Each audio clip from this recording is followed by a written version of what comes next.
Excellent. So welcome everybody to another edition of DCD Discover Dialogues. I'm Amy Bowring. I'm the Executive and Curatorial Director at Dance Collection Danse, and I'm really thrilled today to have my friend Hari Krishnan join us for this conversation. Hari and I go way back to our 20s when I was working at it was then Canadian Children's Dance Theatre. Now it's Canadian Contemporary Dance Theatre. I was working in the office, and one of my jobs was to rent out the studios. And I remember this young Hari coming into the office to rent space. And you usually had a bit of an entourage with you, as I recall, Hari. But those were the very early days of your career and the early days of my career. And it's been such a pleasure to watch you grow as an artist and a scholar over all of these years. So, yeah, I should mention that Hari is the artistic director of In Dance, which is a Toronto-based company. But he is also the chair of the dance program at Wesleyan University, which I only just discovered that you had been chair. Hari said he came in as chair in 2019, right before the pandemic started. So tell us about that, Hari. That must have been such a struggle. Yeah, first of all, thank you, Amy, for this really gracious invitation and to be in conversation with you. You and I have known each other for, as you said, for decades. And I really believe in the work you do in terms of how important it is to maintain a legacy and the importance of research and archive with regards to a more contemporary, meaningful, complex ways of reimagining dance history. So it's such a pleasure to be in conversation with you. So yes, so amongst my many hats, I am a dance artist. I'm also an educator. And for the past 22 years, I am also a professor at Wesleyan University in Connecticut. So I have brought this kind of intellectual acumen and my work as an educator inextricably intertwined with my work as a dance artist in Toronto and in Canada. So these are like my two eyes, and I cannot separate them. So with them, I have this complex vision and really authentic vision of the world with a clarity and beautiful messiness. Yeah. So having said that, yes, during the pandemic, I had become the chair. So it was a very tumultuous time for the department and also for me as an artist and a human, just like how the pandemic has affected every strata of the world. So it was really interesting ways for me to, I was thinking about it the other day, Amy, and I also see that a moment as a blessing in a disguise to be thrown into this boiling hot cauldron of fire and oil and all the amazing heat. Because of that heat, that gave me a jolt in terms of how to strategize with efficiency and speed. So that was a teachable moment for me, and also reaffirming the importance of community, organization, and collaboration. So if the pandemic, if I were to take away anything from this experience, it's the importance that we cannot live in a kind of myopic, microscopic silos anymore. We need to really create this larger than self community and authentically emanating kindness, generosity, and empathy at every moment. Yes, yeah, absolutely. It was, yeah, I mean, I was telling you that at DCD, one of the big things that happened was that as dancers stopped performing and couldn't rehearse and teaching wasn't going on, people started cleaning out their closets. Right. So, of course, we started people started to write, oh, I found a box of videotapes. Would you like them? And of course, we couldn't be in the office. We were legislated out of the office by the provincial government. So it sort of built up and built up. So now we're back in here trying to work through that. And but I find too that I feel like, and I don't know if this was the pandemic or timing in general, or just people knowing more about us, but I feel like archiving has become a more valued part of our community over the last couple of years. Like I think artists are really looking deeply at their legacies and how to care for them. And I think if I can also add one more thing, Amy, if you don't mind, that the archive is not a one-off thing, but how the archive can be brought into a meaningful conversation going forward, rather than looking at the archive as a kind of only historical object and within a historical lens, but using the archive as an important springboard to catapult you forward, and how you can learn from that and how you can use that to Yes. Make your work and make one's work and one's vision and one's ways of looking at the world more transformative. Yes. Yeah, exactly. Now, one of the things that I did at the start of the pandemic was I ordered this. So I'm just going to take a second, Hari, and show my screen, because I'm going to bring up something called DCD Discover. And this is a platform that we created in order to share our collection, but it's also a platform that other artists, arts organizations, and heritage organizations can add to. So we are gradually adding parts of our collection, but so are other people. Like, for example, you can see this is a student assignment that was done for the class I teach at Toronto Metropolitan University that someone added. But here we're gradually adding our library books. And so I just wanted to bring up Hari's book, Celluloid Classicism, Early Tamil Cinema and the Making of Modern Bharatanatyam. And you can see the full entry and tags there for that. So I invite everybody to explore and see what else is there. But Hari, if we can take a few minutes to talk about your book, that would be great. I really enjoyed this book. It was really fascinating for me because I don't have a deep knowledge of Bharatanatyam, just a cursory one. So it was really interesting, but also for me, it was, so this period that you were writing about, the sort of the 30s to the 50s, the early 20th century, that's a period that I find incredibly fascinating in Canadian dance history. So it's an area that I've done a lot of research on. So it was really interesting to see what was happening in another part of the world in that same time period, and to just see the similarities and the differences. So one of the similarities, of course, was that you mentioned how there would be live performances before the movies were shown. And that was very popular here. And it's all because of that transition from vaudeville, the live acts of vaudeville, into just showing the movies, which of course was cheaper, particularly as the Great Depression hit. And so one of the last things to disappear in those live acts before the movies was dancing.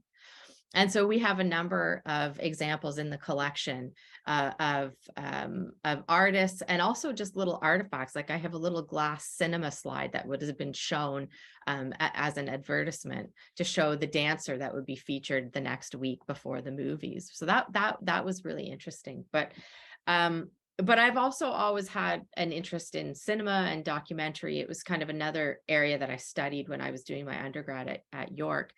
And I just wanted to know, well, partly I wanted to know the impetus for this research. And did you already have an interest in cinema as well as dance before you started this?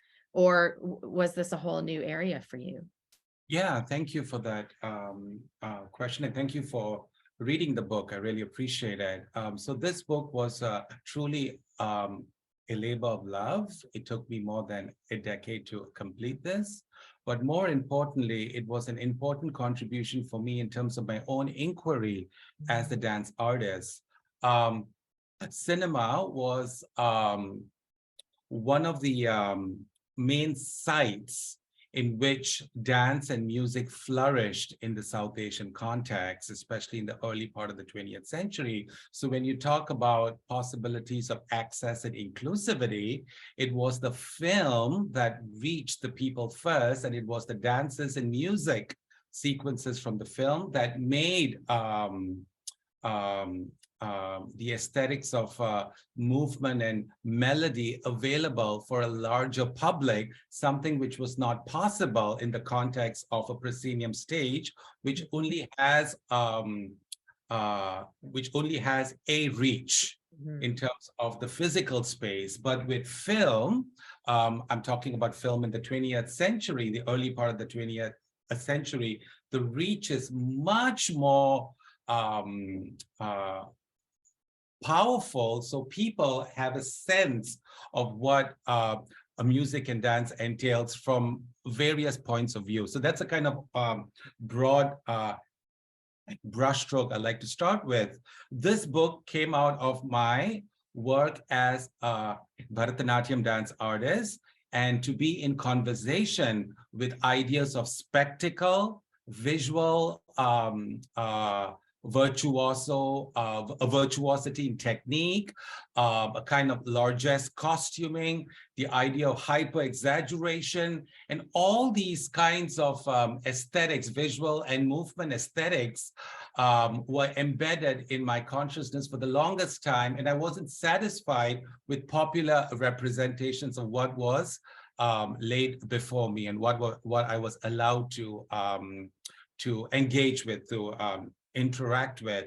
And what was missing in the larger discourse was the importance of popular cinema, and the idea of spectacle in Indian dance very much stems from the world of celluloid, which is why, as a tongue-in-cheek, I call the book Celluloid Classicism, which sort of subverts the idea of the classical as a kind of high elitist art form only available for a few, largely from a proscenium stage perspective, rather than celluloid classicism, where these two seemingly different worlds converge together in really compelling ways, giving rise to what we see as classical dance today. So that was the impetus in terms of why I went about writing this book, to fill in that gap, using a deeply rigorous methodology. Right. Yeah. And you talk about how both forms, both cinema and dance, were very politically charged cultural forms. And I was curious to hear more about the sort of nationalist implications there, especially as India, moved towards independence in the 1940s. That's really fascinating. Can you just tell me a bit more about that? Sure, Amy. So the cultural production of dance and music in the early part of the 20th century is a really complex story. It's a complex story that pulls and entangles so many different threads. But front and center in that project is the work of the Indian elite community.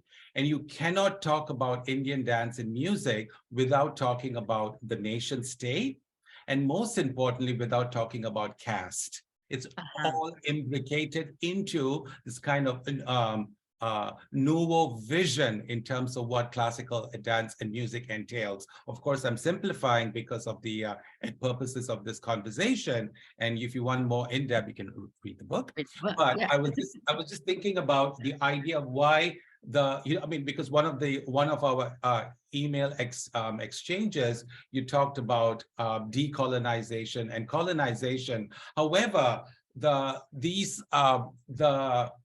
way these words and these ideas intersect with Indian dance is very different, because because Indian dance is very much, especially a form like Bharatanatyam, and the reinvention and the reimagination of a form like Bharatanatyam is very much a project of the higher elites, the upper caste elites.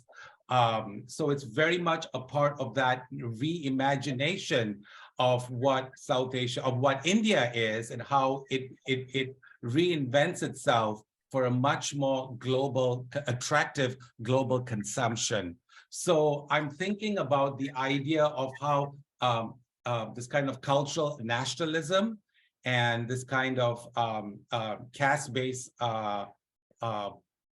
politics, in addition to this reinvention of Indian nationalism in the early part of the 20th century, all conspired together to give rise to this new ways of looking at South Indian classical dance and music. So using that kind of springboard, I think about these forms. It's more useful and more critically meaningful to think about the Indian dance, which one sees in 2022 as modern expressions, because antiquity and the idea of tradition was socially engineered in the early part of the 20th century so that it became a kind of a representation with a classical veneer, with experimentation, and also something friendly for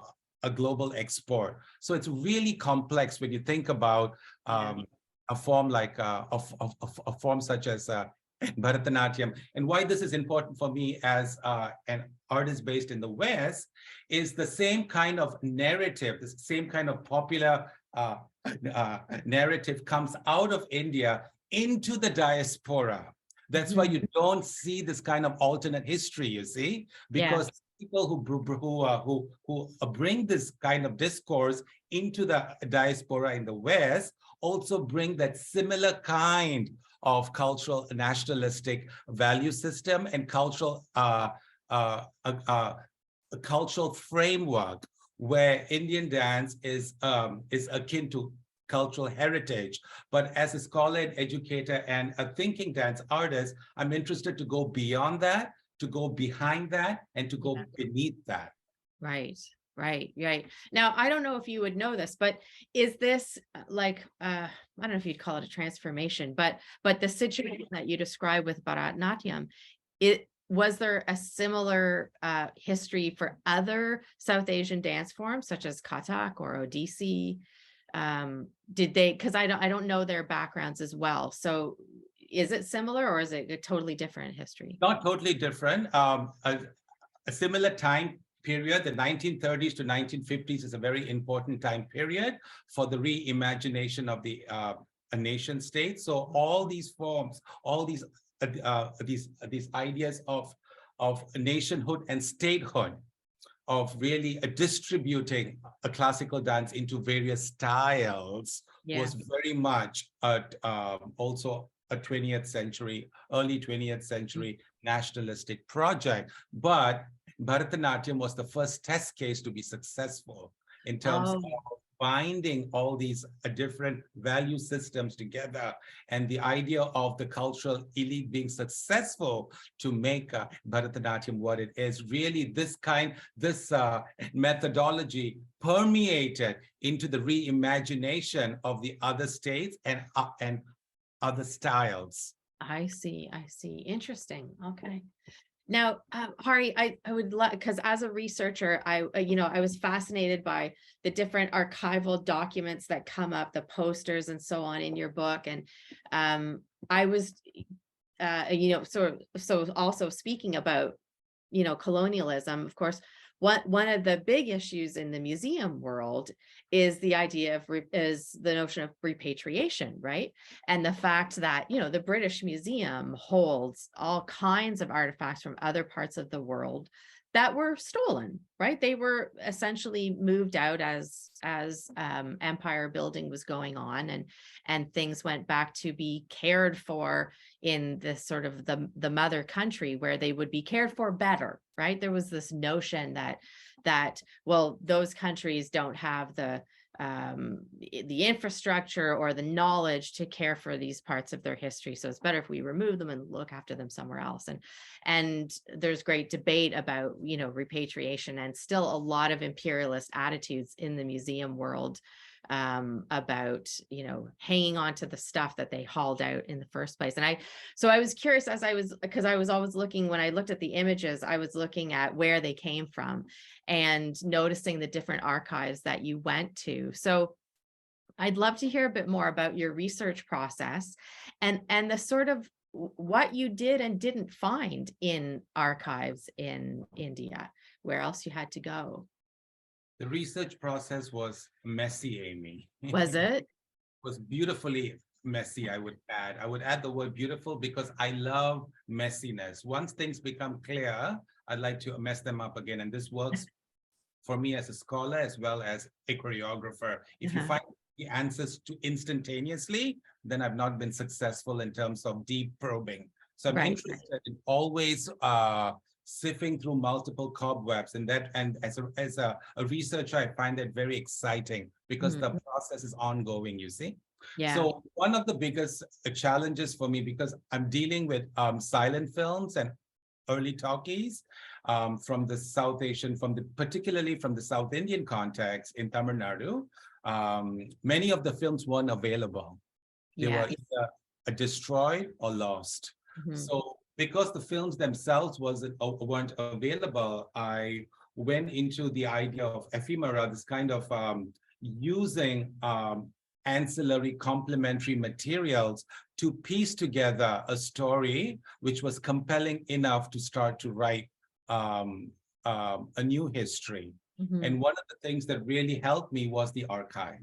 The archive in terms of the library, in terms of tangible material. So here I'm talking about playbills, posters, like you said, but most importantly, the songbook. The songbook is intrinsic because the songbook becomes a hard copy version of the dance and music one sees in that, particularly the music one sees in the film. So while we don't have the film, we have the songbook that is a tangible copy of the kinds of music and the kind of aesthetic ploys, and most importantly, the people involved in the production of the film. In my case, the dancers and the choreographers. So that was very useful in terms of piecing together a poster from a library, a songbook from another source, and then putting it together and see what fits and what doesn't fit.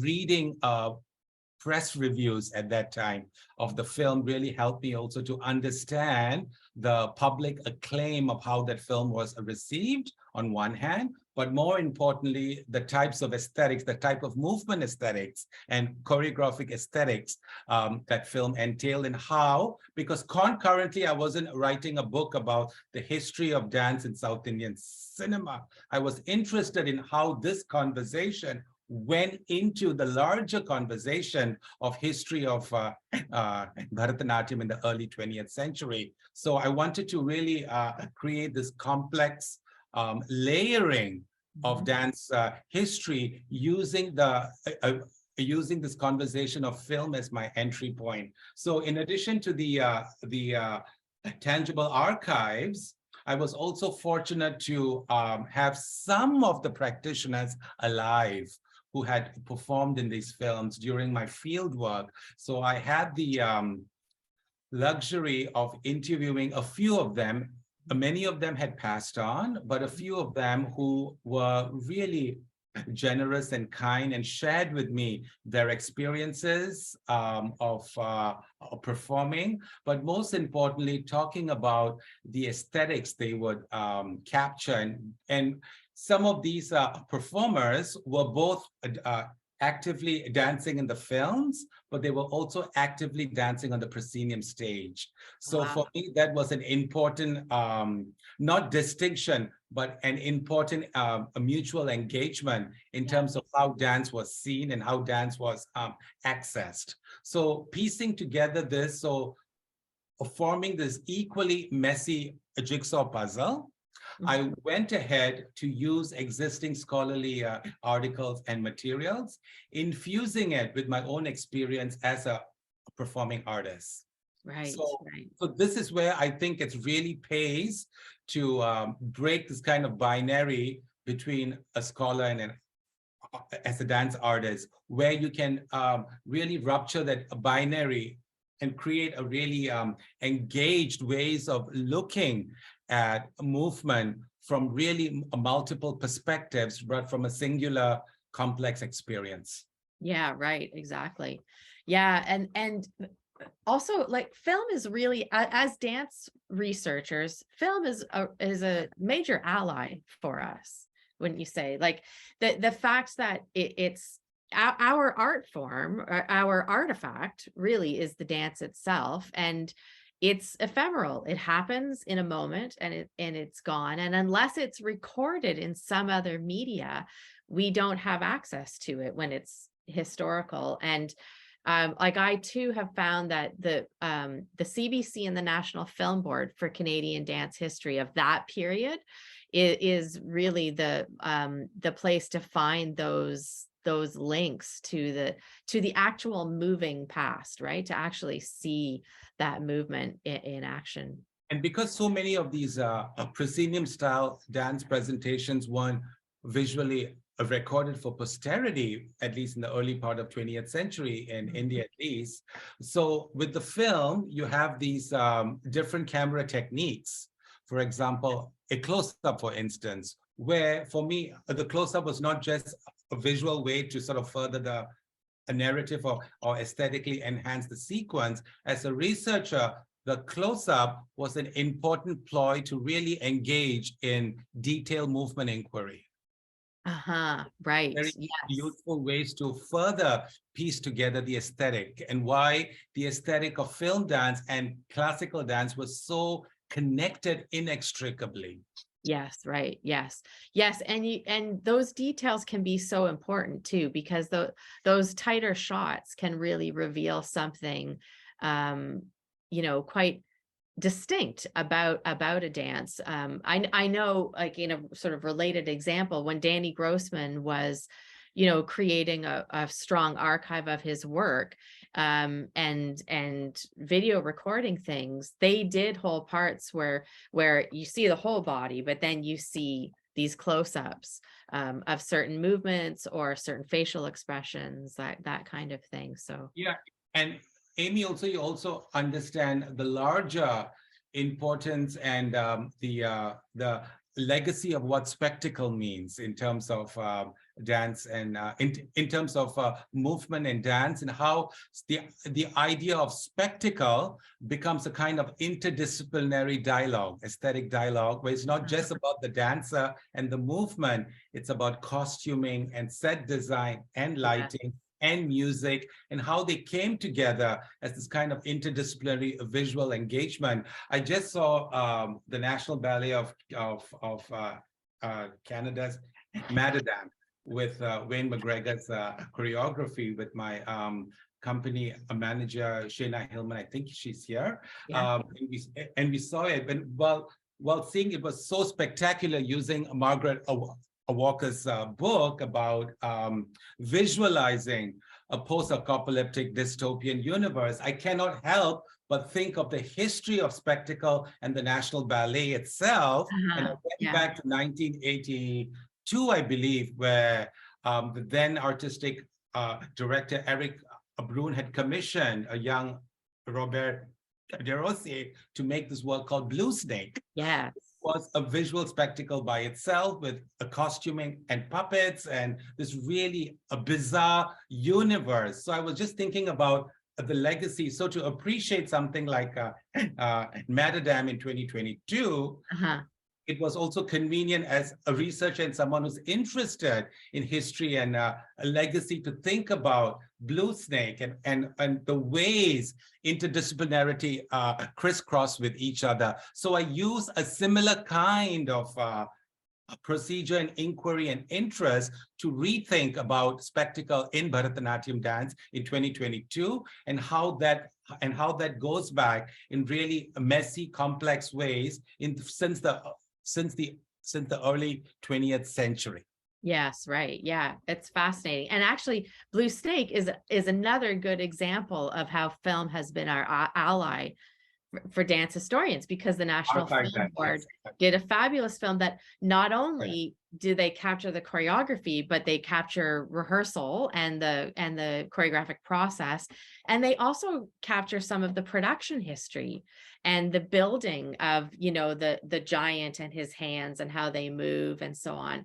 And that's all captured in that film. So yeah, it gives us the spectacle, and then it also gives us all this behind the scenes intricacies and so on. Personally, for me, Amy, as a young boy, Yeah. who as a young boy who came to Canada years after that, it was watching Blue Snake that I got an entry point into a little bit of the beauty and legacy of Canadian dance. So I really appreciated that particular documentary you're talking about as an entry point, not to also know about a different country, but also the aesthetics of what is possible in terms of spectacle and grandeur, because here you're talking about classically trained dancers working in a really bizarre contemporary landscape. Yes, exactly. Yes.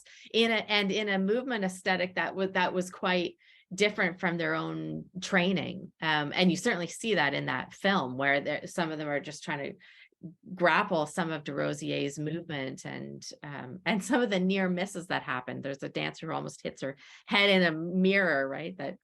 So I was just going to say, how you described it is the kind of cultural hybridity that becomes the shape of what the new Bharatanatyam vocabulary is in the 1930s until the 50s. Right. So this kind of hybridity becomes by default the tradition.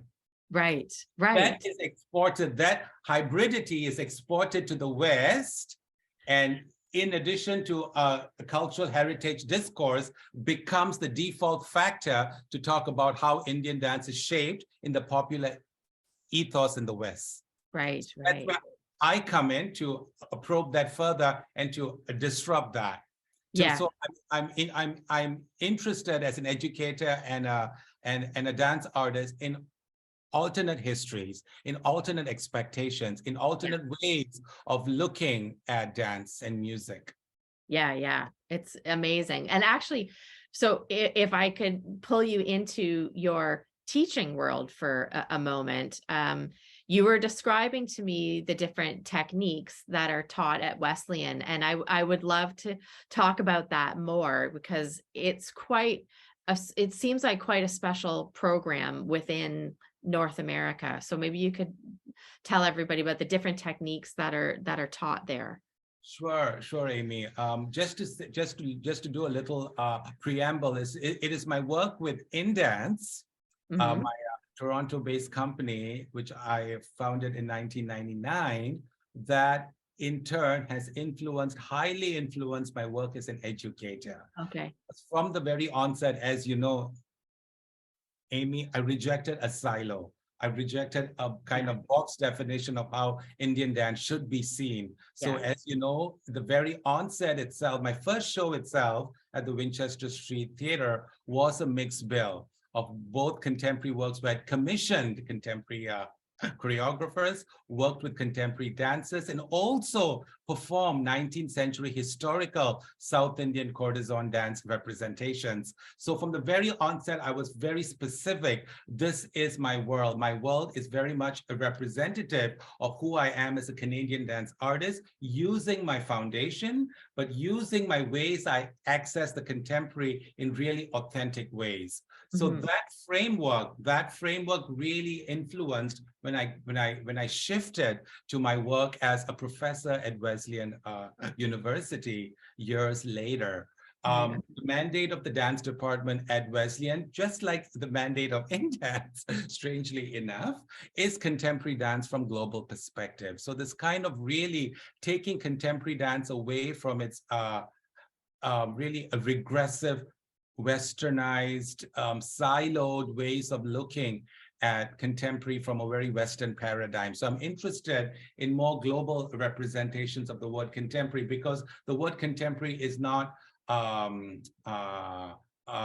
it doesn't belong to one particular nation or one particular time. It's Yeah. constantly evolving and constantly changing depending on where in the world you are. So that becomes the kind of more meaningful ways for diversity of students to access dance if you open it up rather than siloing it and boxing contemporary dance as a particular aesthetic.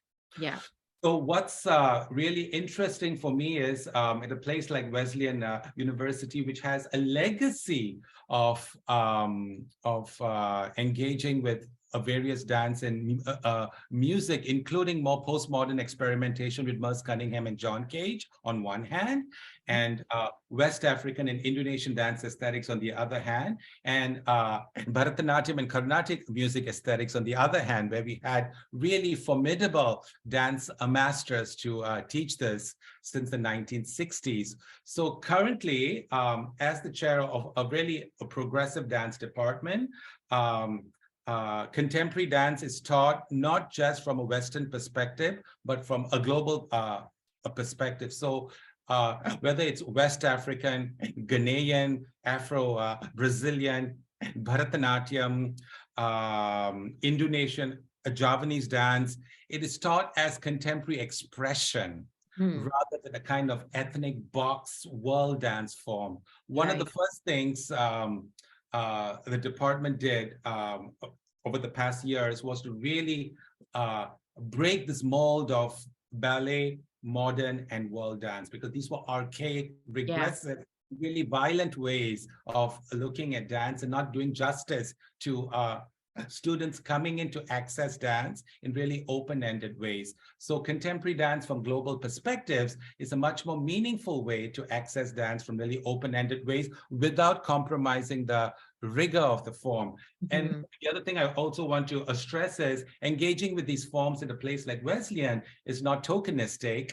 It is really in-depth exploration. So for example, like I told you before this conversation, Amy, that these forms, if it's a form like Bharatanatyam or West African or hip hop or Afro-Brazilian, there are multiple levels for you to be able to study the form as an introductory, as an intermediate, or an advanced level. But it is not just about the movement. The movement is only one way of engaging with the form. The nice thing about accessing a form, a dance, the nice thing about studying dance in the context of a liberal arts college as opposed to a conservatoire, it's not about the excellence in how amazingly or how virtuosic one moves, but how engaged one can be with the dance. Yeah, right. So they move, they read, they listen, they talk, they engage, they collaborate, they make, they see.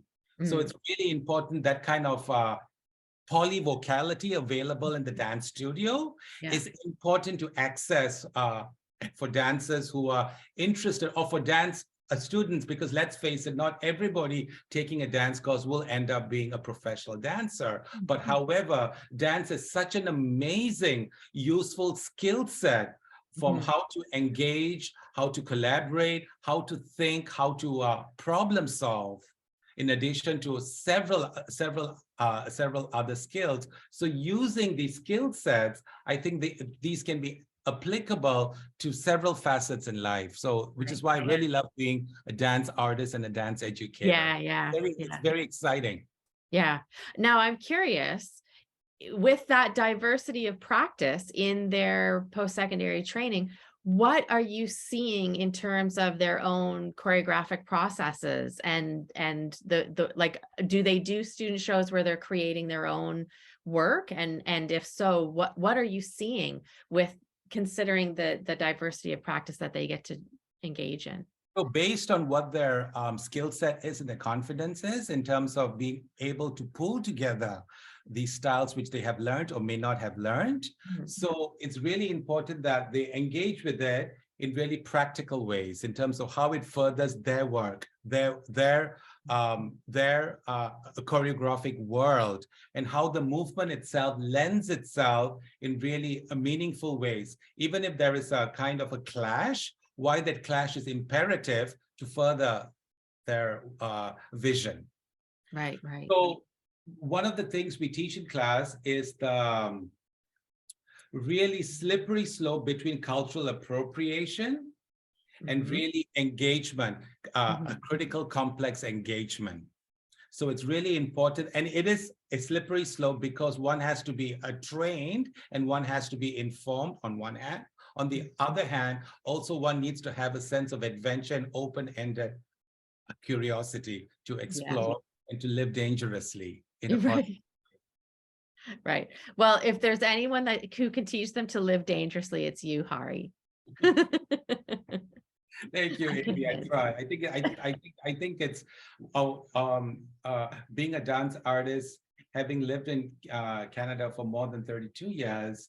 I think one thing I've learned over the years is really challenge the status quo and ask questions. Yes. I write a book, or if I make a piece and I'm left with more questions, that is a much more successful enterprise rather than having everything neatly tied, which is why it's very difficult for me as a choreographer to remount a work.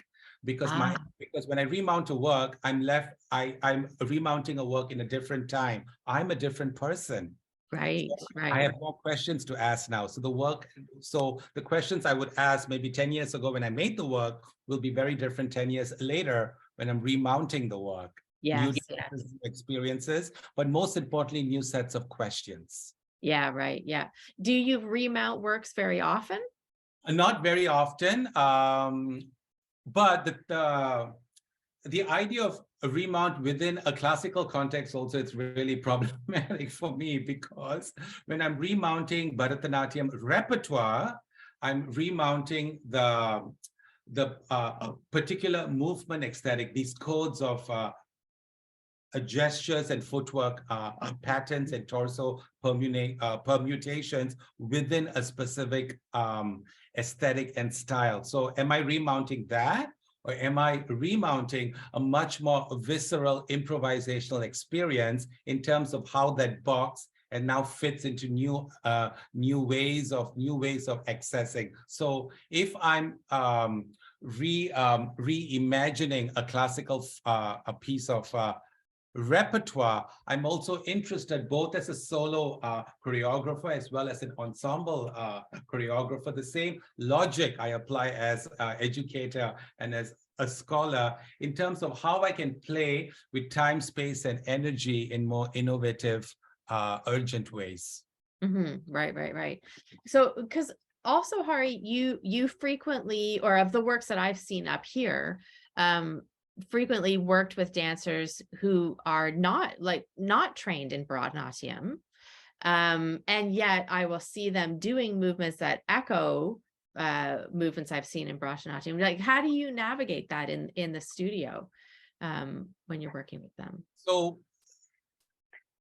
for me, it's the most important quality I look when I work with dancers in the studio, Amy, dancers who are open-minded enough to collaborate, but they have to be excellently well trained. So the technical excellence, the technical skill set is very, very important for me, irregardless of what form they have. I don't care. Because for me, it's if you're a trained, you may be a trained hip hop dancer or a trained Bharatanatyam dancer. It doesn't make a difference if you come into the dance studio. Then we engage in more elevated ideas of movement exploration.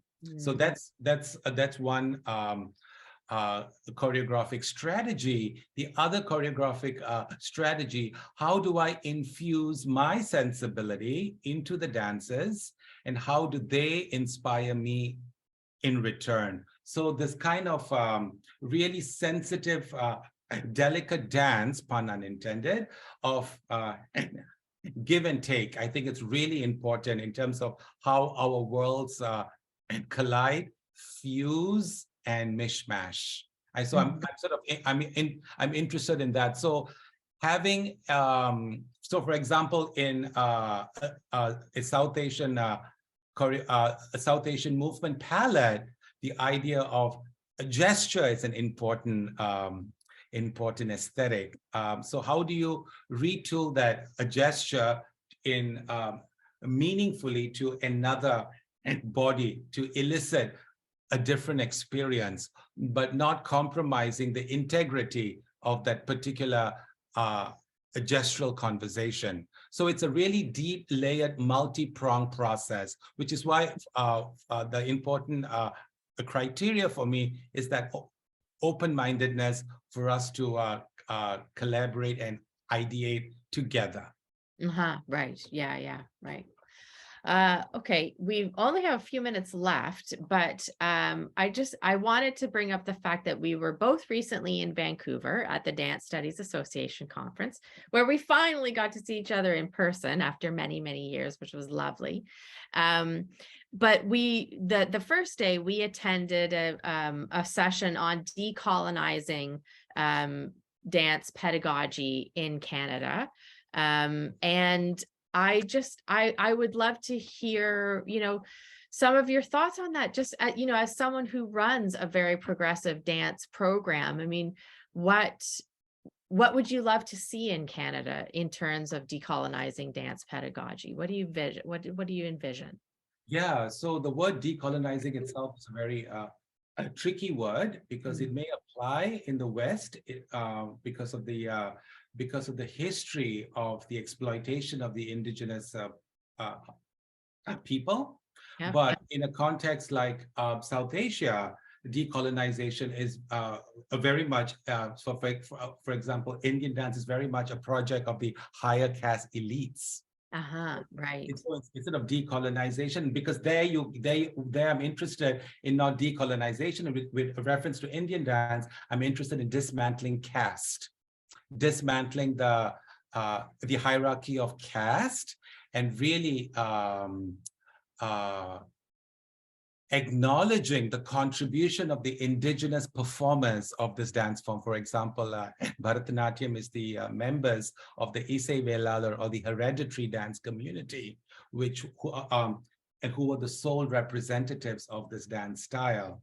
And so I think it's a very different discourse. So what I would like in terms of a kind of futuristic ways of looking at Canadian dance pedagogy, I would really love if dance departments have much more open-ended ways of accessing what dance means in Canada, but really opening themselves up to multiple styles, but not investing in the styles as tokenistic one-off flavor of the month experiences.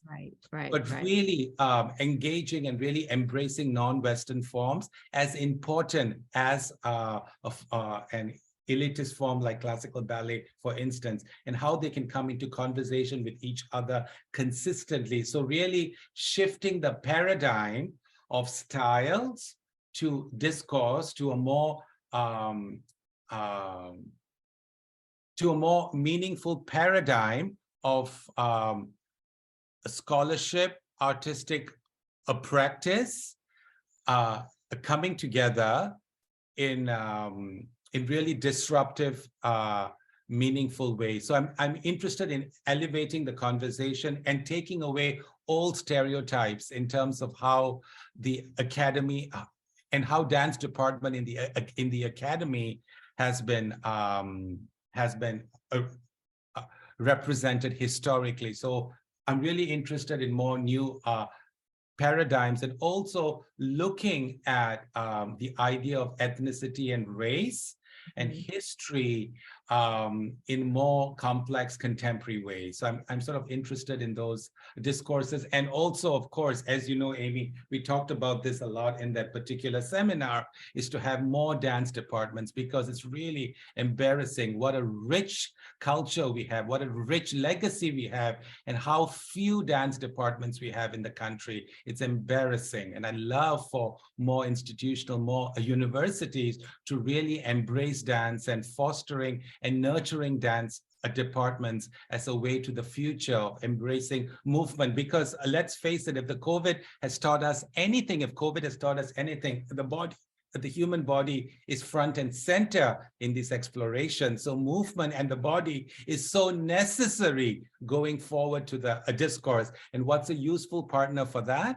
Dance. So I think really important that for me in Canada going forward, in addition to all the amazing progressive ways we have about decolonization and moving forward together as a joint community, I love to see a proliferation of dance across the country. Yes, I'm with you on that, Hari. It's because really there are less dance programs at the post-secondary level than when I started university in 1990. And that puts our discipline at a disadvantage, right? When you don't have access to it. I mean, I didn't even realize until grade 12 that one could even study dance at a university. And as soon as I heard that, I was like, oh, well, that's what I'm doing.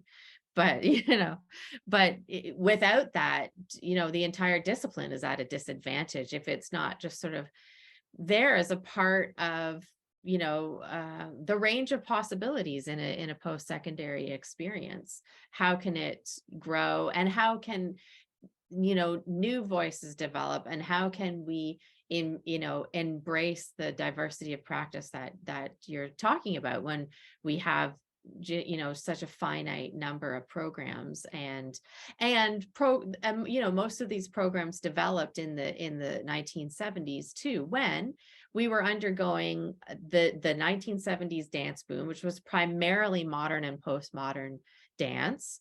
Ballet had been well established 2 decades before that, and so a lot of those programs, those were sort of the primary dance theatrical dance activities that were happening in the country. But things have changed, and our population has changed, and the range of practice here has changed hugely.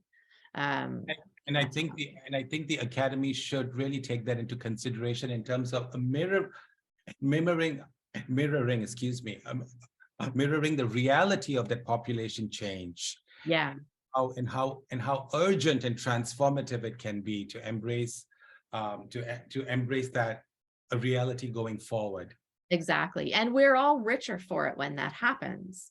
When we don't learn about these different practices or different histories, we're all robbed, right? We're all robbed of the possibility of engaging in each other's culture and practices, and learning from those things, and sort of developing this broad base of just understanding our humanity, really.